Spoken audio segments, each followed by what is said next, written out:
lo que tenemos que aprender. Muy bien, entonces vamos con este punto que es interesante y que vamos a ver ya. Muy bien, perfecto. Ya.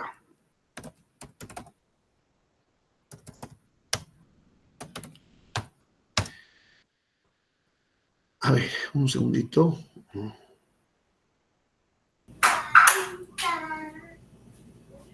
Y aquí está.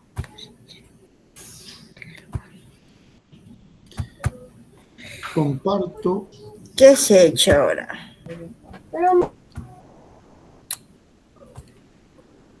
Ya.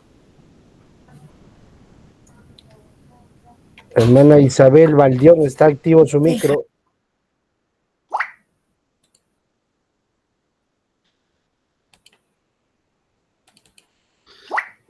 Muy bien. Habíamos visto, hermanos queridos, los distintos métodos para poder estudiar la palabra de Dios. Métodos que el creyente usó desde la antigüedad. Recuerden que cuando los apóstoles murieron, hasta ellos tenían la autorización por el Espíritu Santo y por el Señor de escribir. Ellos tenían esa libertad y más que libertad, esa inspiración para escribir el texto bíblico. Sin embargo, sus ayudantes, sus discípulos ya no. Entonces, pero los discípulos no dejaron de escribir. O sea, los discípulos de discípulos no dejaron de escribir. Pero evidentemente lo que escribían no era inspirado por el Espíritu Santo. Por lo tanto, utilizaron diferentes métodos, diferentes formas, algunos un tanto alejados, otros un tanto cercanos, pero con la ayuda del Espíritu Santo, muy bien, y quizá con una, de repente, criterio de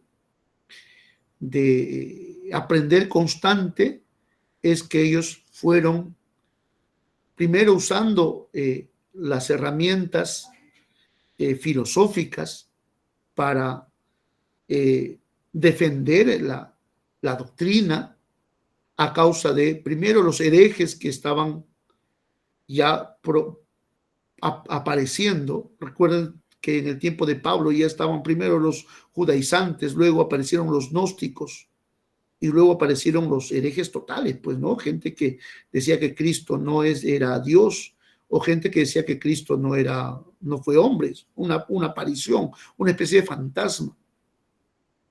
Entonces, los padres, y ahí aparece el tema de los padres de la iglesia, empezaron a defender y a juntarse para poder tomar un cuerpo de enseñanza, las doctrinas, las cuales definían lo que creíamos. De ahí podemos tomar el tema del credo, el credo niceno, etcétera, los cuales eran una especie de resumen corto de todo lo que creía la iglesia hasta ese momento.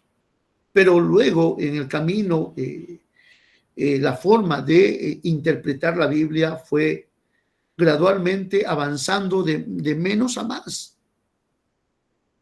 Y hoy tenemos en boga para los teólogos contemporáneos y para los teólogos, bueno, de alguna manera, el método gramático histórico. Y este método gramático histórico que consiste en eso que estamos hablando.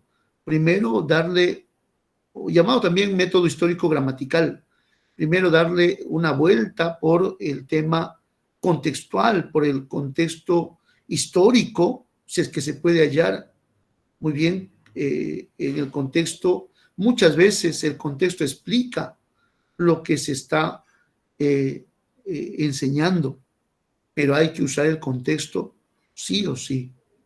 Y el siguiente punto es el método gramatical, el uso de los verbos, por qué este verbo está en esto. Por ejemplo, ayer en el culto estábamos meditando el tema de yo y mi casa serviremos a Jehová. Si las buenas costumbres y el buen escribir dice que primero tiene que ir la otra persona y luego uno al final, ¿sí o no? Por ejemplo, mi esposa y yo, por ejemplo, mis hijos y yo, así, ese es el buen escribir. Pero ¿por qué la Biblia dice yo y mi casa? Como que forzando a una mala escritura, pero en realidad no es mala escritura, sino ahí hay una respuesta muy importante, que el que está hablando se está comprometiendo en primer lugar y está diciendo yo voy a dedicarme a esto, yo voy a impulsar esto dentro de mi casa. Yo y mi casa serviremos a Jehová. Y empieza por él, por el que está hablando, yo y mi casa. Y nos está enseñando que también así el creyente también tiene que involucrar a su hogar, yo y mi casa. Muy bien, yo y mi casa. Perfecto, perfecto. Entonces, allí está el método histórico gramatical. Y esto lo impulsaron ya, pues, ¿no? Gente muy conocedora y además muy antigua. Dice que no es un método moderno y nuevo. No, dice, ya que este método tiene sus orígenes en la escuela de interpretación de Antioquía. Hermanos, en los primeros siglos teníamos 3 escuelas de interpretación, una especie de 3 seminarios que estaban creciendo enormemente. El primer seminario, la primera escuela, era la escuela que estaba en África. Muy bien, que estaba en África. Esta escuela, llámese escuela de Cartago. Muy bien, y que dio a luz a este gran teólogo Agustín de Hipona. Muy bien. Pero también la escuela de Antioquía. Claro, donde estaba la iglesia de Antioquía, por ahí estaba, pero muchos años después, cientos de años después, una escuela de estudio y de interpretación teológica. Muy bien. Entonces, y la otra, pastor, la otra estaba, si es que no me equivoco, estaba en Roma. Muy bien, entonces estas 3 escuelas fueron importantes. ¿Qué más? Esta escuela, hablamos del siglo IV después de Cristo, muy bien, y también en la Reforma fue utilizada por Lutero y Calvino. Muy bien, este método gramático histórico o histórico gramatical fue usado por estos reformadores y por otros más. ¿Por qué? Porque te daban o te dan la respuesta o te muestran la pauta bíblica como de alguna manera más cercana a lo que escribieron los autores. Entonces, en este método en su aplicación debe incluir, y aquí es importante, primero, el análisis lingüístico. Y quiero repasar por esto porque aquí está la clave, hermanos. Análisis lingüístico. Por eso es importante el curso que sigue después, una hora después, con la hermana Marta, porque si no sabemos qué es verbo, si no sabemos qué es sustantivo o adjetivo, si no sabemos qué es una conjunción, entonces vamos a flaquear, porque el análisis lingüístico es importante. Incluye, dice, análisis de palabras, muy bien, gramática, contexto, pasajes paralelos, lenguaje figurado, todo eso indica esto. Muy bien. Sí, Entonces, sí, mi hermano. pastor, disculpe, buenas noches, disculpe la interrupción. Me parece que la diapositiva se ha congelado. Estamos viendo todavía una de ellas, pero creo que ya está explicando las siguientes. Ok. Sí, a veces, sí, tienes razón. Y a ver, ¿cómo es esto? Ahora, ¿cambió? Nada, No, ¿no? no, todavía no cambia. A ver, No cambia. a ver. Ahorita va a cambiar, no te preocupes. Gracias, mi hermano. Dejo de compartir y vamos a cambiar entonces la... Aquí está.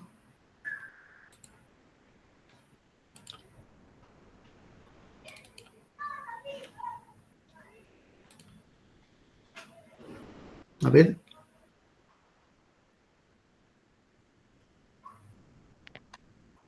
Siguen lo mismo, ¿no? Sí, pastor. Sí, sí. ¿Ahora cambió? Sí, ahora sí cambió. San Lutero. Sí, sí cambia. Ya. Aquí está, ahí estamos. Ok. ¿Se agrandó o sigue igual? Sí ha cambiado. Pastor, pero Claro, no está sí se grande, lee igual. pero sí ha cambiado. Ya, ok, perfecto. Entonces, análisis lingüístico. Es importante, amados hermanos, este punto. Por ejemplo, ya explicamos la semana pasada, cuando decimos, ya esto es conocido, Salmo 23, Jehová es mi pastor. Muy bien, nada me faltará. Y aquí, cuando dice nada me faltará, y está hablando en el español, está hablando en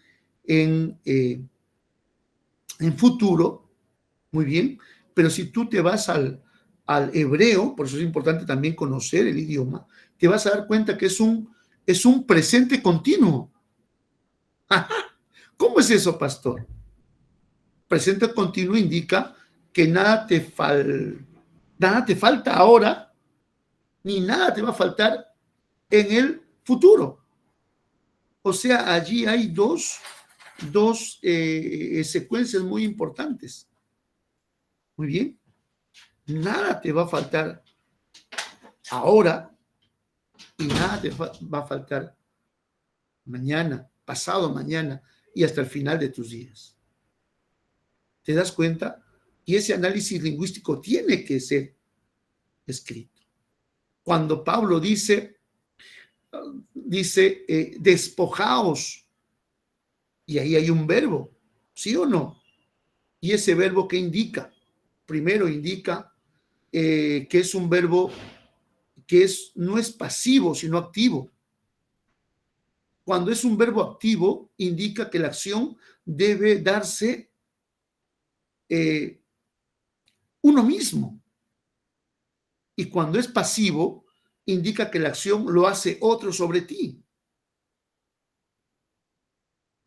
Entonces, esa palabra que indica despojaos, primero, te está diciendo que es plural. Muy bien. O sea, que incluye a varios, no solamente a uno, sino incluye a la iglesia en general. Por lo tanto, a ti y a mí. Despojaos. ¿Te das cuenta? Y en segundo lugar, incluye, ¿qué más? Incluye que ese despojaos tiene que nacer de uno. No sé si me estoy dejando entender. Tiene que nacer de la misma persona. O sea, nadie va a venir a con una varita o que le van a poner la mano encima y le van y va a tener poder. No es así. Sino, lo que está diciendo es que cuando involucra despojados, tiene que haber un hecho activo. La persona tiene que renunciar a su vida pasada. Muy bien. Tiene que renunciar muy abiertamente, muy puntualmente a lo que hacía antes para seguir el camino del Señor. Y eso indica despojados. ¿Te das cuenta? Entonces a veces tenemos una interpretación incorrecta cuando pensamos de que el pastor me ora y ya yo voy a ser limpio. No es así. ¿Te das cuenta? Porque el pastor o el hermano que te ora no tiene ningún poder. Lo único que está haciendo es orar por ti. El Señor es quien te limpia. Pero implica también tu voluntad. Porque de nada vale que oren por ti cuando tú no estás teniendo voluntad y ganas de cambiar. ¿Te das cuenta? Y ahí está el problema. Por eso es que debemos de entender bien. Y cuando entendemos esto, tu sermón cobra riqueza, tu enseñanza cobra fuerza, porque estás mostrando lo que el Señor quiere para su iglesia. Perfecto. Y así hay en cada verso, en cada parte de la Biblia, esa riqueza gramatical que tienes que escarbar. Y eso te tiene que llevar un tiempo, sentado allí en tu escritorio, buscando primero la voluntad del Señor, buscando la presencia del Señor. Y es el Señor mismo quien te va a ayudar, pero ojo, no es que el Señor te va a poner todas las ideas acá, sino que ahí está su palabra, y de su palabra extraes los detalles de toda la historia, extraes detalles que te van a enriquecer el sermón. Entonces, este tema es necesario e importante, el análisis lingüístico, el cual incluye análisis de palabras, análisis gramatical, muy bien, del contexto, y hemos dicho, pasajes paralelos, también es importante cuando haces un sermón bien estructurado, tienes que usar pasajes paralelos que pongan énfasis a lo que estás diciendo. Muy bien. Y saber también del lenguaje figurado que ya hemos visto las primeras clases o las primeras clases. No es que el Señor tenga alas, no es que el Señor tenga plumas, sino es un lenguaje figurado que el autor o el escritor hace uso, ¿para qué? Para explicar mejor y que el lector entienda lo que está refiriéndose. Por ejemplo, cuando dice en Génesis 6 que el Señor, cuando vio la maldad de la gente, el Señor se arrepintió. Y la pregunta es, ¿el Señor se arrepiente? Si el Señor lo sabe todo, entonces, ¿por qué se arrepiente el Señor? Y en realidad, allí esa palabra es un recurso del autor, en este caso Moisés, que él utilizó este antropoformismo, ojo, antropoformismo, para mostrar la indignación que Dios tenía a causa del pecado constante del hombre, porque la Biblia dice que de constante era hacer el mal. Entonces, el autor, en este caso Moisés, él vio esta palabra, muy bien, y la usó para poder hacernos entender a nosotros lo que el Señor sentía. ¿Perfecto? Entonces, ahí está. El lenguaje figurado, todo eso es importante para conocer el significado de la palabra o del texto o del sermón. Conocer los mapas,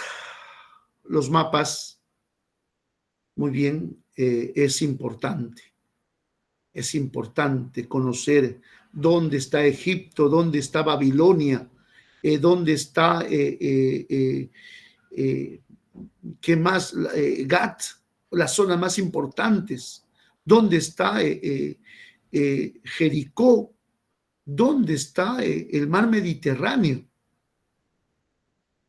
Entonces es importante todo ello porque según eso tú puedes explicar, tú puedes detallar y tu sermón se hace mucho más enriquecedor.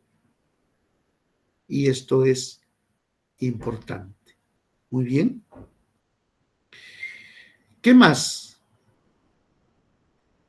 El análisis del fondo histórico, es decir, un estudio profundo del trasfondo histórico del texto. Para eso ya tú tienes el sermón estructurado, pero te ayudas. ¿Con qué? Con mapas. ¿Te ayudas con qué? Con comentarios. Muy bien. Comentario, si es en el Nuevo Testamento, son los comentarios bien conocidos de Simon, a ver, ¿cómo se llaman estos señores? Kistemaker y otros, que son muy conocidos, muy utilizados. Y hay otros más que puedes utilizar. Muy bien. Te van a ayudar a entender mejor el contexto histórico. Hasta aquí, ¿hay alguna pregunta, hermanos queridos? ¿Alguna pregunta, por favor? Hasta este momento, ahorita voy a mostrarles lo que sigue.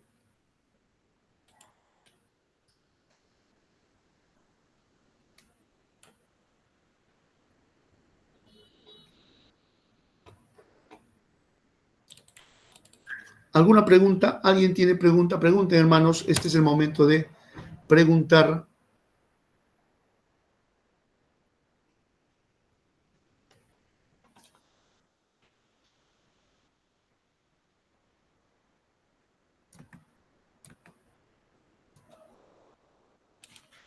¿Hay alguno? ¿Están en clase? ¿Se han ido? Pastor, Sí, hermano. Quiero preguntarle lo siguiente. Dígame, hermano. Se está hablando que también en el método gramático histórico se tiene que considerar lo que es mapas y las ayudas visuales es importante, ¿sí?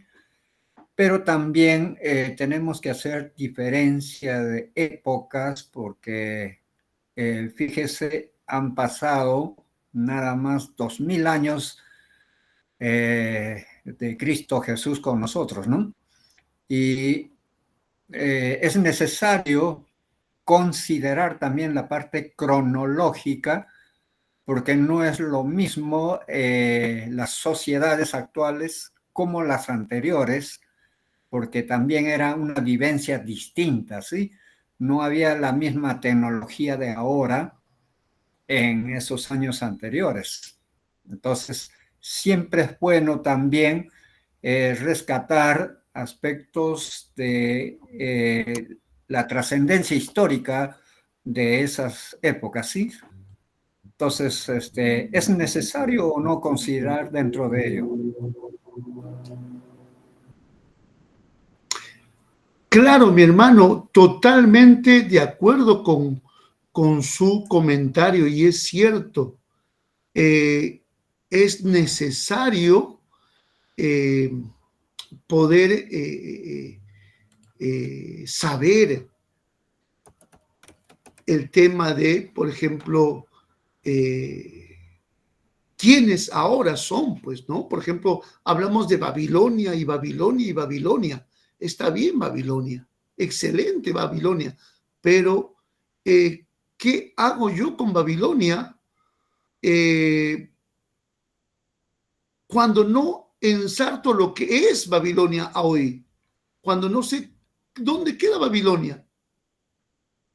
¿Te das cuenta? Por lo tanto, es importante saber que Babilonia es Irak, pues. Irak, Irán. Muy bien. Y saber también que Éfeso es Turquía.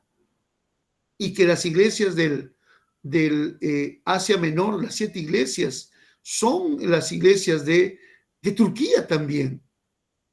Entonces, sí, es importante, necesario. Por eso es que el mapa no solamente hay que verlo desde la perspectiva bíblica, sino también hay que ver qué cosa es ahora.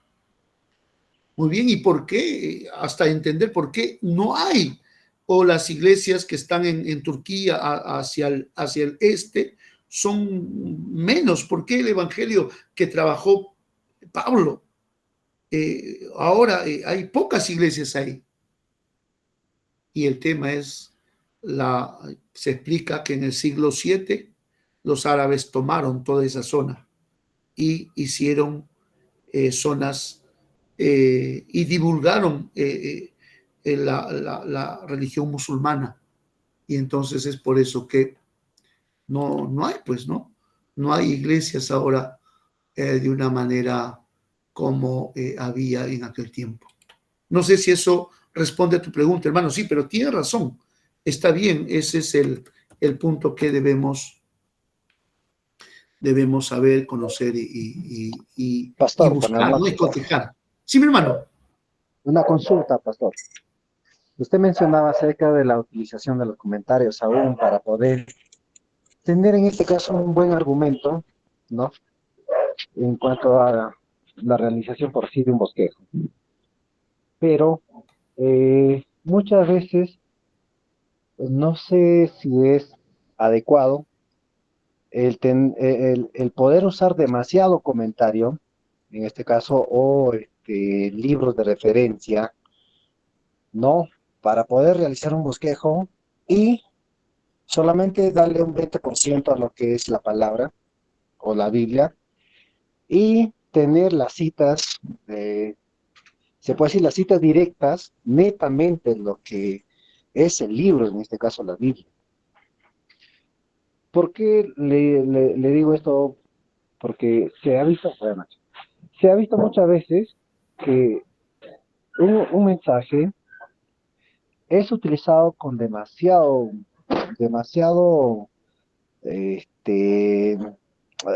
demasiado comentario, ¿no? Pero cuando Se llama mensaje académico. y ya, se puede decir mensaje académico, pero profesor, el detalle está que no hay palabra. Son más como que uno empieza a relatar las fuentes, ¿no? Tal autor, pero no se utiliza mucho lo que es el contexto bíblico. Ahora, aquí está la pregunta, profesor. ¿Está bien que de esa manera se pueda hacer, digamos, un bosquejo y exponer a la audiencia? Nada más, profesor.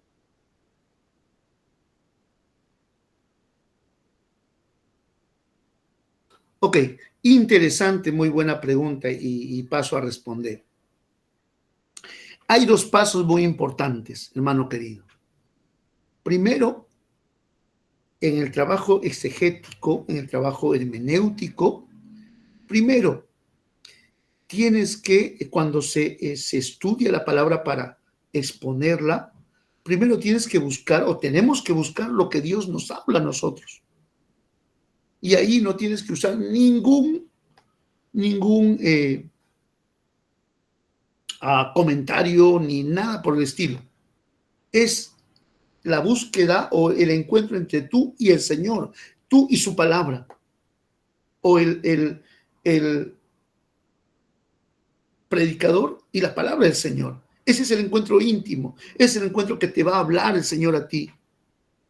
Muy bien, y allí vas a encontrar la palabra del Señor tal cual. Perfecto. Y segundo, es el tema de, una vez que ya tienes el panorama, una vez que ya tienes la idea, lo que el Señor te puso, 3 puntos, 2 puntos, 4 puntos, eso vas a cotejar con los libros. ¿Para qué? Para ver primero si te está yendo a un extremo u otro.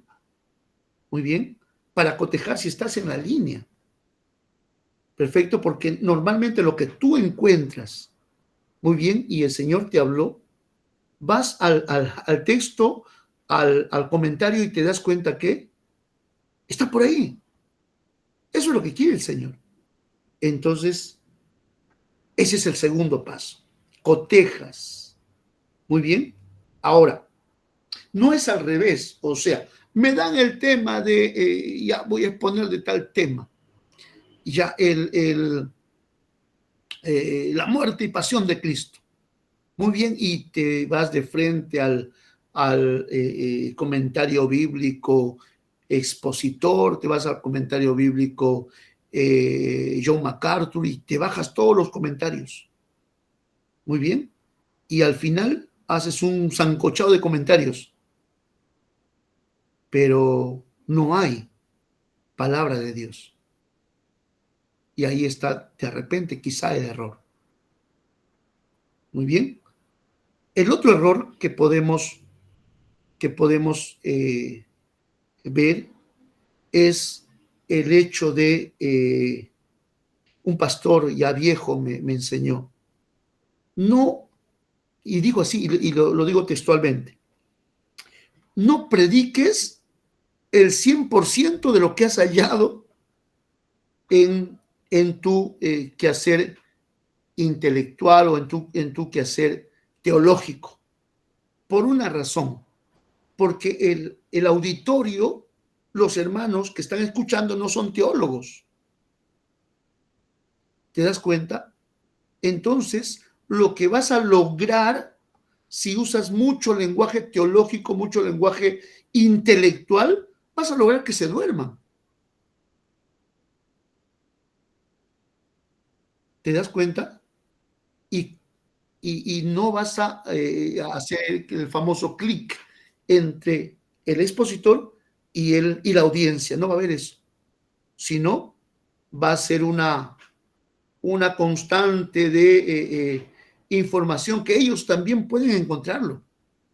Pero ellos no van no están esperando la información, lo que dice John MacArthur o lo que dice tal fulano, no, sino ellos están esperando saber lo que dice la palabra en cuanto a ese tema.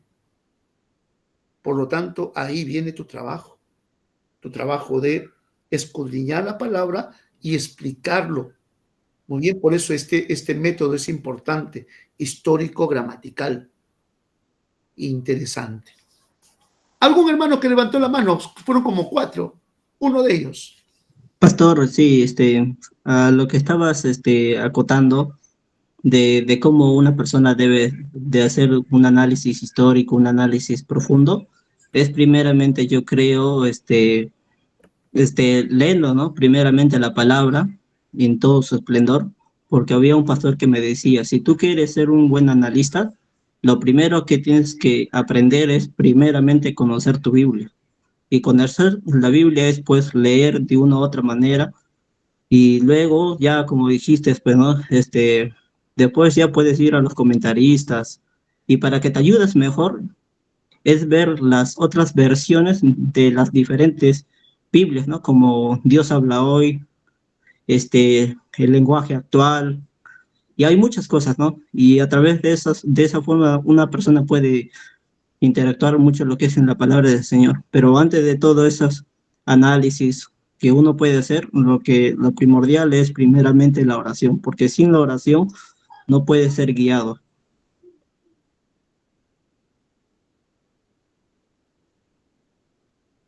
Estás en lo cierto, amado hermano, estás en lo cierto. Primero es la oración, sin oración no hay nada.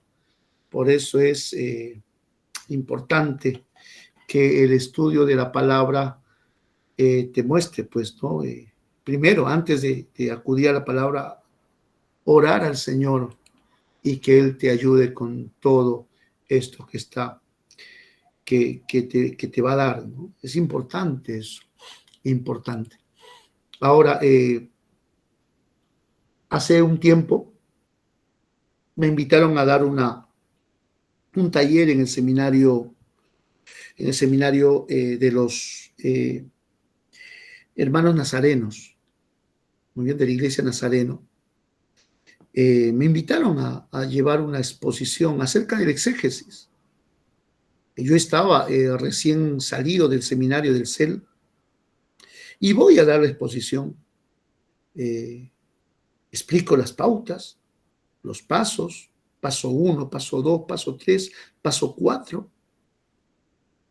Y al final estoy ya terminando. Y al terminar, pues el director del programa me dice, pastor, quédate, me dice, porque va a haber un ciclo de preguntas y respuestas. Muy bien, me quedé. Preguntaban, venían las preguntas, todos contentos, hasta que un misionero mayor, veterano ya, él se levanta y dice en su inglés o en su español masticado, dice lo que tú has dicho. Muy bien, que primero tiene que ser la oración, el encuentro personal con el Señor y el pedir que Él nos hable. Y tiene razón, porque eso es bíblico. Y eso es necesario para todo pastor. No podemos tener un encuentro intelectual con la palabra y sin comunión con el Espíritu. Porque recuerda que la Biblia dice que acerca del Espíritu Santo que Él los guiará a toda verdad. Entonces, allí es importante, ¿qué cosa? Primero, buscar en comunión con el Señor el tema. Entonces, orar al Señor. Y cuando oras, hermanos, ocurre, esto ya les digo por experiencia, que una vez que lees, y ojo, hay que leer y hay que leer bien, y hay que esforzarnos en leer bien, poniendo nuestra mirada en cada palabra de la Biblia, porque a veces lo leemos mal. Por ejemplo, dice Juan 3:16, ¿qué dice? Porque de tal manera, ¿quién lo puede decir? Que de tal manera amó Dios al mundo, que ha dado su Hijo unigénito para que todo aquel que en él crea no se pierda, no tenga vida eterna. Ajá, pero mira lo que dice el texto, ¿ah? 3:16 dice, y hay una palabrita que cambia, para que todo aquel que en él cree. Y a veces lo repetimos para que todo aquel que en él crea. Y ese de cree y crea es diferente. ¿Te das cuenta? Y ahí está el análisis gramatical. ¿Por qué dice cree y por qué no dice crea? Y a veces nosotros a la paporreta, cuando aprendemos el versículo bíblico, repetimos para que todo aquel que en él crea no se pierda. Pero es en realidad para que todo aquel que en él cree. Y ahí está el punto. Entonces, todo eso vale, mi hermano. Sí, hermano Tito. Quería hacer mención lo que acaba de mencionar. Una cosa es creer, ¿no? Por fe, y otra cosa es crear, ¿no? Entonces, muchas veces es nuestra misma idiosincrasia que manejamos, el criollismo, ¿no? Que nos lleva a de repente esbozar palabras que no lo son. Eso es uno. Y lo otro, lo que estaba explicando con respecto a los comentarios, no quiero pasar por ello, es que los comentarios sirven de ayuda a nosotros para esbozar, ¿no? Algo, ¿cómo decirle? En síntesis, algunas cosas importantes que también tienen otros autores, aparte de la que nosotros tenemos que descubrir, ¿no? No es todo, porque si lo llevamos todo, de hecho que ni en una semana se termina una lección, ¿no? Eso quería mencionar. Sí, mi hermano, muchas gracias. Y eso es cierto. Eso es cierto. No es copiar y pegar, pues, ¿no? No es copiar y pegar. Ni tampoco decirlo muchas veces, ni decirlo tal cual lo dicen, sino que a veces incluso hay que parafrasear para que los hermanos entiendan. Y ese es otro punto, hermanos queridos. Tienes que conocer a tu público objetivo. Una cosa es predicar en Huaycán, muy bien, allá, ya, no, en Pachacútec, ya, Pachacútec, arriba, y otra cosa es predicar en, en, en otro lugar. Son diferentes públicos objetivos, son diferentes personas. Entonces, cuando tú conoces a tu público objetivo, entonces lo que tienes que hacer es adaptar tu sermón a lo que es tu público objetivo, sin quitar la verdad bíblica, pero sí adaptar en las formas como vas a enseñarles. Y eso también es importante. Otro comentario que alguien quiere hacer. Uno más. Sí, pastor, con respecto es cierto, a elaborar el sermón, ¿verdad? Que se tiene que ver eso, el nivel también de cultura, creo, del auditorio, ¿no? Conocer su nivel, incluso de estudios, su lenguaje, incluso, ¿no? Cuando los escritores de la Biblia hablan, pues de hecho hablan para un público, el cual los va a entender, ¿no? De tal manera que el lenguaje no sea muy técnico, como dijo usted, sino lo que va a pasar que se van a dormir o van a salir más confundidos de repente, ¿no? Y es necesario para eso, es cierto, la oración y que Dios nos dé la sabiduría para poder hablar apropiadamente, ¿no? De una manera adecuada, con las palabras, si se quiere, precisas, para que realmente se logre transmitir el mensaje fielmente conforme a la voluntad de Dios, hermano. Eso era lo que quería agregar. Amén, mi hermano. Sí, eso es cierto, totalmente cierto. Sí, está muy bien, mi hermano. Está usted por buen camino. Excelente. ¿Alguno más?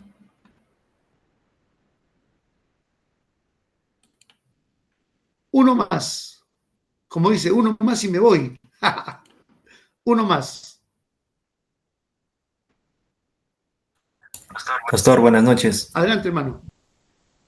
Con respecto al tema de los métodos de interpretación, mi duda sería en el tema de los, podríamos decir, doctrinas o enseñanzas secundarias hasta terciarias. Al realizar yo mi método de interpretación, da la posibilidad de que lo que yo interprete sea contrario a lo que otros hermanos pueden interpretar o de otras enseñanzas u otras doctrinas y todo ello, ¿no? En temas secundarios y terciarios, llámese quizás, por ejemplo, escatología, porque ahí hay como 4 ramas diferentes, ¿no? Ajá. Entonces, hay un error en ello, porque recordando ya acá en la primera sesión, también hubo una pregunta similar sobre si existe la interpretación, la correcta interpretación, ¿no? Entonces, pero si yo hago todo mi método de interpretación y resulta que en los temas secundarios o terciarios quizás no haya una claridad exacta, sino más bien pareciera que habría una ambigüedad, ya que, y eso va a depender mucho también del preconocimiento que pueda uno tener, ¿no? Pero esa es mi duda. Entonces,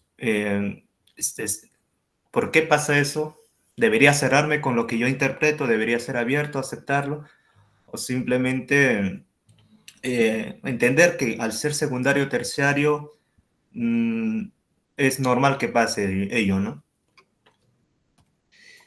Ya, buen punto. Mira, cuando tu interpretación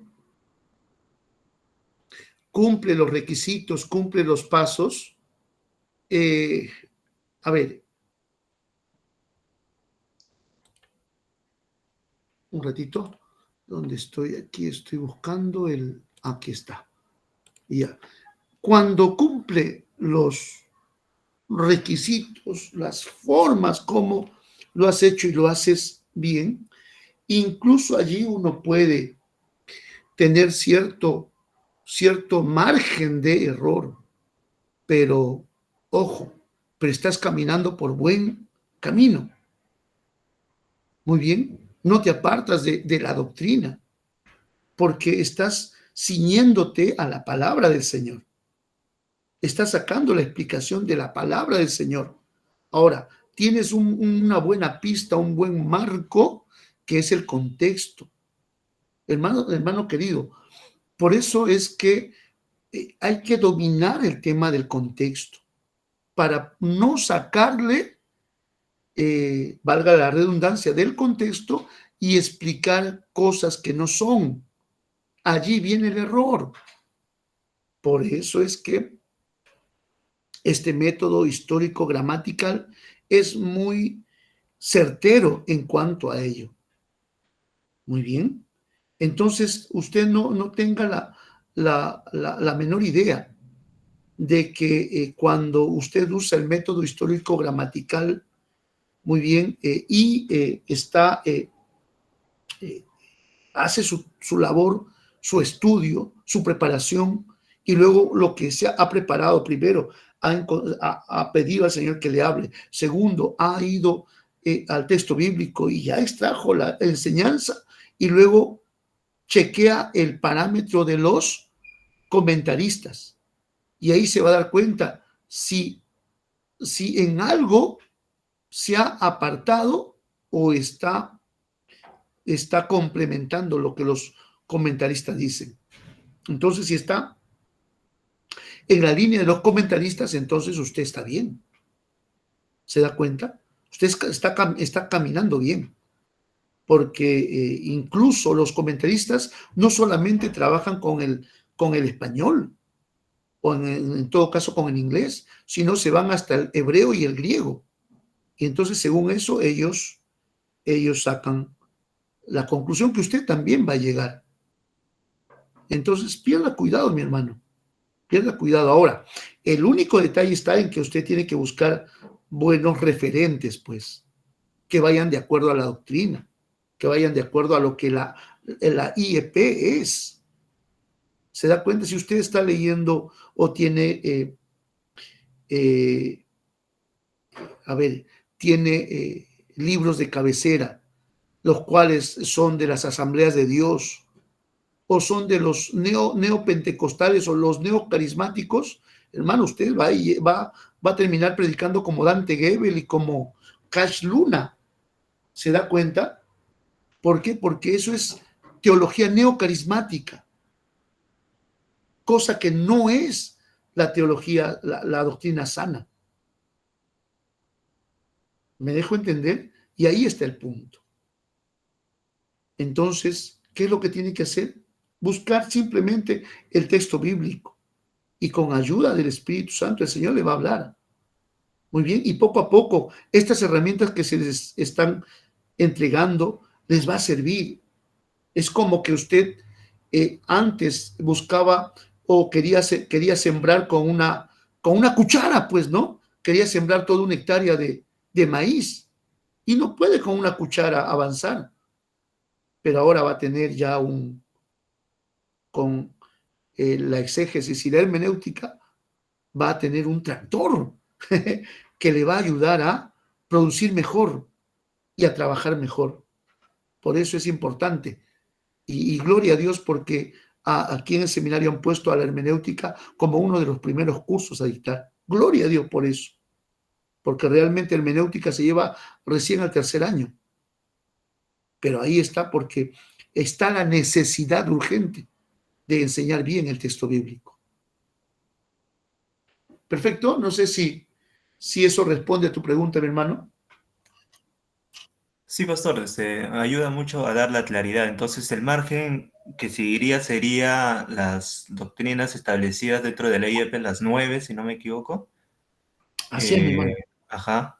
Y si hay ambigüedad, inclusive dentro, bueno, siempre tomo escatología como ejemplo, ¿no? Pero doctrinas ambiguas siempre va a haber en diferentes áreas. Obviamente no son dogmáticas o ortodoxas netamente, ¿no? O sea, no niegan la deidad de Dios o no niegan la Trinidad, no, ahí no estamos hablando sobre este tema. Sino me refiero a puntos como, por ejemplo, ¿no? El rapto, pretribulación o postribulación, cosas así, ¿no? Que quizás dentro del reglamento, de lo establecido de la IEP no da una claridad, te da ciertas pautas, ¿no? Si mientras cumples estas pautas está bien, está aceptado, normal puedes hacer, ¿no? En ese punto, inclusive varios pastores de sana doctrina, o referentes, o teólogos, inclusive hay variaciones dentro de de estas enseñanzas ambiguas, se podría decir, ¿no? O secundarias o terciarias todavía, ¿no? Sí, efectivamente. Es que hermano, sí, estas enseñanzas traen bastante o cierta polémica, porque algunos abrazan de un lado y de otro lado. Y entonces lo único que nos queda es esperar en el Señor, porque nadie ha estado todavía en el milenio para decir Sí. tal cual es. Por lo tanto, uno puede de alguna manera abrazar uno u otro, pero eso no quiere decir que así va a ser exactamente. O en todo caso especificar y decir a percepción propia, no general, dependiendo, ¿no? de la enseñanza que se da, ya sea atribuir tu concepto, tu estudio a algo propio, ¿no? Ya no tanto algo netamente ortodoxo, dogmático, y que sí o sí se tiene que cumplir así, que los demás están mal y no. Claro. Sí, ahí lo que prima es el amor, hermano, el amor. Sí, pero recuerda bien, siempre repasando la doctrina de la IEP. Sí. No por nada los pastores antiguos han hecho toda una recopilación doctrinal para poder guiarnos sobre ese marco. Muy bien. Y sobre eso hay que caminar. Ahora, hay de los hermanos que dicen, no, pero yo tengo mi propia doctrina. Tengan cuidado con eso. Ya tengan cuidado porque siempre hay que mantenernos en el tema en el cual estamos, pues, ¿no? Si estamos en la IEP, mantengámonos así. Muy bien, de tanto en tanto hay gente que quiere ser libertadora, pues, ¿no? Se filtra algo siempre. Sí, pero bueno, ya. Ahí está. Muchas gracias, pastor. Perfecto, mi hermano. A ver, Roberto Carlos. Wow. Adelante, Roberto. Bien, profesor, gracias por darme la oportunidad. Profesor, hay una palabra que el compañero mencionó, la palabra ambiguo. Quiero referirme a esto. En todo caso, el buen expositor debería usar dentro de los argumentos también que lógicamente es su pensamiento, son las ideas que ha conseguido a través de la lectura y la interpretación. Pero a la vez también debería usar en este caso, a manera de repente de paráfrasis, ¿no? Los textos bíblicos que puedan sustentar ese argumento, porque mayormente lo que nosotros hacemos es que hablamos el argumento, damos el argumento, ¿no? Pero no se menciona ninguna fuente. Cuando nosotros vemos que Pablo utilizaba o hablaba algunas citas, mayormente encontramos paráfrasis a los textos del Antiguo. Entonces esto da mayor solidez a lo que está tratando de decir. Ahora, si dentro del método gramático histórico o al revés histórico gramático, también en todo caso sería útil mencionar al momento que uno expone sin mirar de repente el auditorio, qué tipo de auditorio es, preparado o no preparado, pero siempre mencionar de dónde estás sacando tú ese pensamiento o ese argumento. Lógico que es bíblico, pero como se menciona que debe haber textos que puedan ayudar, ¿no? Sustentar a lo que estás diciendo. La pregunta sería, profesor, ¿es necesario mencionar estas fuentes, sea de libros, sea de comentario, sea si es bíblico, mejor todavía, ¿no? Porque encuentras ahí la Biblia, el Antiguo y el Nuevo Testamento. Nada más, profesor. Muchas gracias. Gracias, Roberto. No es exactamente necesario, pero se hace.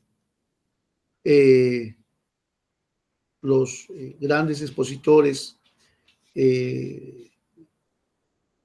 toman un texto de un libro que han leído y dice, tal fulano dice esto respecto a este tema, como para apoyar el punto que están sustentando. Pero recuerda que el sermón no gira en torno a lo que dice tal fulano, sino en cuanto a lo que dice la palabra de Dios. Y ahí tenemos que enfatizar. Solamente se usa ciertos apuntes de primero, personajes importantes, y segundo, de que puedan apoyar al tema que se está hablando. Pero tu sermón tiene que girar en torno a la Biblia, hermano, a la Biblia. Muy bien. Y si hacemos, si decimos de repente, constantemente, ¿no? Tal fulano dice esto, tal fulano dice este otro, tal fulano dice este otro. A veces podemos hacer un sermón académico. Muy bien, si estamos en el seminario, gloria a Dios. Pero si estamos en la iglesia, a veces el sermón académico tiende a marear a los hermanos. Y los hermanos, recuerda, pierden el clic, pierden ese enganche contigo, y al final terminas predicando solo para 2 o 3 que te puedan entender y el resto no te entiende. Hay que tener mucho cuidado con eso. Pero sí, puedes usar 1 o 2 por ahí, pero todo el rato no tanto. Muy bien. Perfecto. Terminamos con Janet Álvarez, Pomachagua, y luego quiero enfatizar otro detalle más. Adelante, hermana Janet. Sí, pastor. Quería que nuestro compañero anterior creo que mencionó sobre las 9 doctrinas de la IEP. Quería saber dónde podría encontrar más información acerca de ello, o sea, para poder tenerlo en cuenta. Hermana, en los estatutos. Ahí está. En el estatuto. Sí, en la parte de atrás ahí están las doctrinas de la IEP. Ah, ya. Ya, ¿Sí? pastor, gracias. Y ahí se puede encontrar, incluido los textos bíblicos y de dónde se sacó. ¿Sí? Y ahí está. Listo.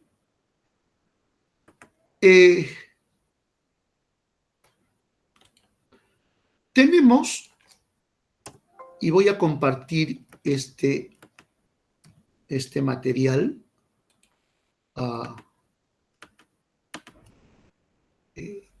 A ver, ¿dónde estás? Aquí. Ya. Este es.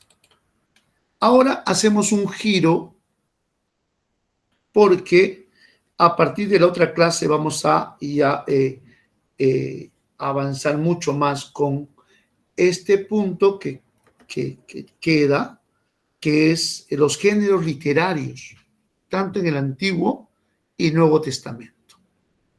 ¿Por qué géneros literarios? ¿Se acuerdan que en las clases pasadas dije que el género narrativo, pues ese género tiene un valor histórico? Por ejemplo, Josué, las 7 vueltas de Jericó y que cayeron las ruinas de Jericó, o las torres de Jericó, o la muralla de Jericó. Entonces eso es de carácter histórico. Muy bien. Y por otro lado, Salmo 51. Ten piedad de mí, oh Dios, conforme a tu misericordia, conforme a la multitud de mis rebeliones, borra mis pecados. Entonces, este salmo tiene un carácter lírico, un carácter de verso. Entonces, allí tenemos que entenderlo de esa manera. Claro que se explica que está dentro del contexto de la caída de David con Betsabé y todo lo demás, pero siempre el género marca la forma de interpretar el texto. Muy bien. Entonces, no sé si se está viendo y ya está. Tenemos, ¿se ve lo que es lo que está ahí? Sí, pastor. Sí, ¿Qué se son ve. los géneros literarios? Lea usted, mi hermano. Dice, son los distintos grupos o categorías en que podemos clasificar las obras literarias según su contenido. Y en el globito dice, entonces, no es lo mismo un cuento que una poesía. Ajá. Perfecto. Y a eso estamos tratando de caminar. Siga, por favor, mi hermano. Ya dice, a pesar de no haber un criterio común para poder determinar cuáles son todos los géneros literarios, clásicamente se los han clasificado en 3 grupos. Ahí está. Lírico.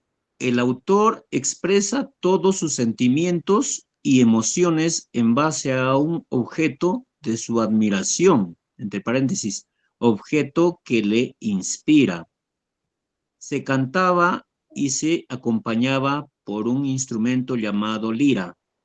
Forma básica es el verso. Ahí nomás. David estaba siempre acompañado de su lira y él escribía versos para el Señor, escribía canciones para el Señor. Entonces está enmarcado dentro del género lírico porque expresa sus sentimientos y emociones. Salmo 40, pacientemente esperé en Jehová. ¿Te das cuenta? Hay sentimiento y hay emociones. Muy bien. Eso es el primero de los géneros. Siguiente, por favor. Siga, mi hermano. El épico. El autor presenta vividamente hechos reales o ficticios dentro de un marco histórico geográfico. Usa la narrativa como su forma más habitual. A veces es solo contada y no escrita. Amén. Por ejemplo, Éxodo 14, Éxodo 15.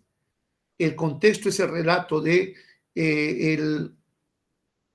los egipcios están buscando a los judíos, a los israelitas, ya los encontraron, están frente al mar y están rodeados y ellos quieren ir a atrapar a los israelitas para volverlos a ser esclavos. Y ellos están preocupados y Moisés levanta las manos porque el Señor le dice así y las aguas del mar se parten, se abren en 2 y ellos cruzan por el seco y cruzan hasta el otro extremo. Muy bien. Y luego de eso sucede otro detalle, que los egipcios ven que los israelitas han pasado y ellos también quieren pasar. Y entonces ingresan al mar, ingresan por lo seco y de pronto el mar los tapa y ellos mueren en el acto.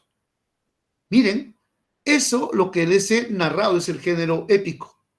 Y el género lírico, un capítulo más allá, cuando dice el texto bíblico que Miriam, agarra el pandero y empieza a cantar. ¿Quién como Jehová, que con su poder el mar abrió? Incluso nosotros ahora la cantamos, ¿no? Esa canción, pero ahí están ambas cosas, género lírico y género épico. Perfecto. Uno más, género dramático. Lea, mi hermano, por favor. Dramático. El autor se expresa a través de escritos donde se incluye la tragedia y la comida. Comedia. Comida, dice. Comedia, ya. Se usa mayormente en el teatro, aunque algunos los distinguen. Algunos los distinguen. Puedes ver el género dramático, a ver, en el libro de Esther. Libro de Esther está escrito de esa manera, o parece esa historia. Una historia de amor, una historia de tragedia, una historia que tiene todos esos detalles. Género dramático. Entonces, no necesariamente tiene que estar Esther allí, pero hay un parecido al género dramático. Muy bien. Entonces tenemos 3 géneros: lírico, épico y dramático. Ahora, esto hubo un filósofo que no era cristiano, evidentemente, en el siglo III, fue maestro de Alejandro Magno. Este filósofo es Aristóteles. Y Aristóteles, él en su obra, en una obra que escribe, él determina desde ese tiempo, siglo III antes de Cristo, que existía 3 géneros, y esto es lo que estamos estudiando, 3 géneros en las obras literarias: lírico, épico y dramático. Muy bien, entonces, según ese patrón que Aristóteles determinó, es que ahora los libros, los trabajos que se hacen en cuanto, y si se determinan o se especifican muy bien en esto, ¿no? Lírico, épico y dramático. Perfecto.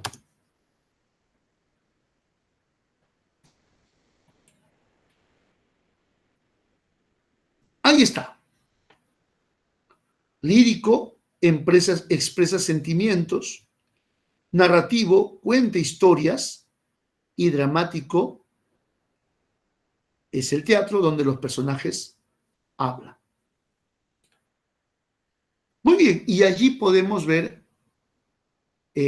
las distintas separaciones que hay. Por ejemplo, muy bien, ¿qué son los géneros literarios? Son los distintos grupos o categorías en las que podemos agrupar las obras literarias atendiendo a su contenido. Perfecto, este es el concepto. Luego, clasificación de las obras literarias: épico o narrativo, lírico o poético, y dramático o teatral. Dentro de estos hay subgéneros. En el curso de literatura lo llamamos especies. Y el subgénero para el épico o narrativo es, bueno, primero que están escritas en forma narrativa, en versos o prosas. Género épico, o mejor dicho, subgénero o especie: épico, epopeya, cantar de gesta. Ejemplo de epopeya: Ilíada y Odisea. Ejemplo de cantar de gesta: el poema del mío Cid. Ya está. ¿Qué más? Escritas en prosa: novelas, cuento, fábula. Muy bien. Luego, el género lírico o poético también tiene especies o subgéneros: canción, muy bien, oda, elegía, égloga. La canción, muy bien, es, bueno, evidentemente, pues una canción, ¿no? Una oda muy bien, es también una canción, una elegía, pero la oda es una canción de alegría, muy bien, celebrando a algo o a alguien, un hecho histórico, es una canción de alegría. Una elegía es una canción de tristeza, de dolor, de llanto, la pérdida de un padre, la pérdida de alguien. Perfecto. Y una égloga es una historia de amor, pero en versos, pero y además una historia de amor en el cual tenemos novelas o temas pastoriles. ¿Qué quiere decir? No es pastorales, sino pastoriles, en el cual es un ambiente bucólico, o sea, un ambiente de campo. El pastorcito se enamora de la pastorcita, más o menos así son las églogas. Uno de los más grandes expositores de las églogas es el español Garcilaso de la Vega. Perfecto. Y luego tenemos el dramático teatral, que también tiene especies o subgéneros: tragedia, comedia, tragicomedia. Muy bien, que también se llama, ya dejémoslo ahí, tragicomedia. Perfecto.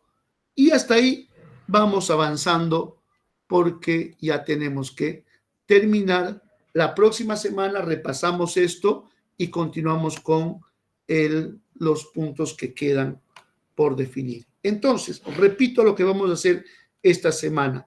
Voy a dejar en la plataforma un examen, se llama un Kahoot, unas 10 preguntas respecto a todo lo que hemos hecho. Muy bien, y usted puede utilizar su Biblia, puede utilizar sus apuntes, puede utilizar sus PPTs que están allí, libros, todo puede utilizar para que pueda responder estas 10 preguntitas. Muy bien, entonces respondes las 10 preguntas y automáticamente estas preguntas, esto se va a subir al sistema. Muy bien. Perfecto, hasta aquí. ¿Hay alguna pregunta, algún detalle? Pastor, ¿hasta cuándo vamos a tener para poder responder las preguntas? Hermana querida, toda esta semana. ¿Ya? Okay, Pero no pastor, esperen el último día, por favor. Ya a veces el lunes a las 6:30 están dando el examen. Ya, por favor. Muy bien. Lo que quiero es que la mayoría, o mejor dicho, todos participen. Tenemos un buen grupo, entonces hay que participar todos, hay que dar el examen todos para poder salir bien a última hora. No queremos estar tristes. Perfecto. Yo creo que ya estamos en el tiempo y en la hora y vamos a orar para terminar. Oremos. Bendito Padre Celestial, gracias por la clase de hoy. Gracias porque nos amas y gracias porque tú quieres siervos que te sirvan con total disponibilidad y con total anhelo de servirte. Señor, siervos preparados para guiar a tu iglesia. Señor, en esta generación que viene. Padre, ayúdanos, Señor, a afrontar todo lo que va a venir, bendito Dios, y levantar siervos, Padre, que te amen y que te sirvan con todo su corazón. Siervos que estén, Señor, que lleven tu palabra con exactitud y verdad, lo que tú quieres decir, papá. Gracias por todo esto que haces.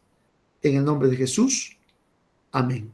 Que el Señor los bendiga, amados hermanos. Cualquier detalle, por favor, escríbanme a mi correo o a mi WhatsApp. Bendiciones. Chao, chao. Dios lo bendiga, pastor. Saludos, pastor, que lo bendiga. Que lo bendiga a todos los hermanos. Bendiciones. Bendiciones. Hasta luego. Bendiciones.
Muy buenas noches, hermanos.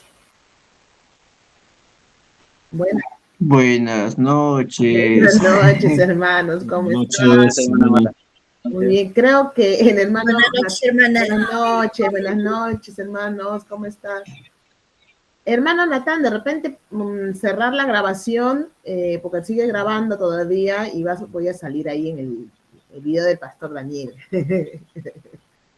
Ahí sería bueno cortar la grabación y volver a empezar la siguiente. En todo caso, me imagino que el Pastor Natán lo cortará. Si en caso seguimos de largo con esta grabación, entonces lo cortará ya lo que corresponde a hermenéutica y lo que corresponde a gramática. Muy bien, ahora sí, saludos a todos, hermanos, muy bien, qué bueno ver sus cámaras porque no los veo a ustedes. Y ya, ver sus nombres, a ver, ahí están. Ya tengo acá, dice 42, menos yo y el Pastor Natán, son 40. No sé si creo que han faltado algunos.